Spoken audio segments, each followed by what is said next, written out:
প্ৰথমতে মই সকলোকে ধন্যবাদ জ্ঞাপন কৰিছোঁ। মোৰ বহুত আনন্দ লাগি আছে যে খালি বিটিআৰ চৰকাৰ খালি বিটিআৰতেই সীমাবদ্ধ হৈ থকা নাই।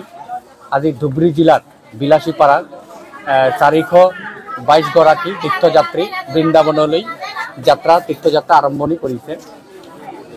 আমি সকলোৱে গম পাওঁ যে আমাৰ কৃষ্ণৰ যেটো জন্মভূমি বৃন্দাবন আৰু মানুহ মৰি যোৱাৰ পিছত আমি হিন্দু ধৰ্মাৱলম্বী ব্যক্তিসকল মৰি যোৱাৰ পিছত আত্মাটো আগতে বৃন্দাবনত গৈ পায়। তো সেইকাৰণে আমাৰ এই হিন্দু ধৰ্মৰ বৃন্দাবন দৰ্শন নকৰিলে জীৱনটো বৃথা। তো যাৰ কাৰণে হয় জিৰ'।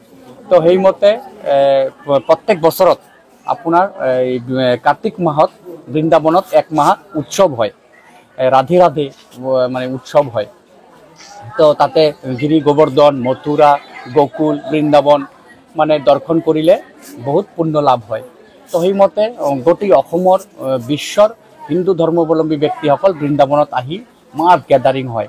আৰু অহা 17 অক্টোবৰ আমাৰ উত্তৰ প্ৰদেশৰ প্ৰধানমন্ত্ৰী বলে মুখ্যমন্ত্ৰী যোগী আদিত্যনাথ ডাঙৰীয়া তেখেত আহি ৰাধাকুণ্ডত শুভ উদ্বোধন কৰিব আৰু সেই উৎসৱত সকলে মানে এটেণ্ড কৰিব। তো মই ধন্য হৈছোঁ, মই কৃতজ্ঞ, মই মানে পৰম পিতা প্ৰভুৰ ওচৰত মই কৃতজ্ঞ যে মই তেখেতৰ আশীৰ্বাদত আজি 422 গৰাকী তীৰ্থযাত্ৰীক মই বৃন্দাবনলৈ পঠাব পাৰি আছোঁ। তেখেতসকলক যোৱা অহা তাত থকা মেলা খোৱা সবই ফ্ৰী।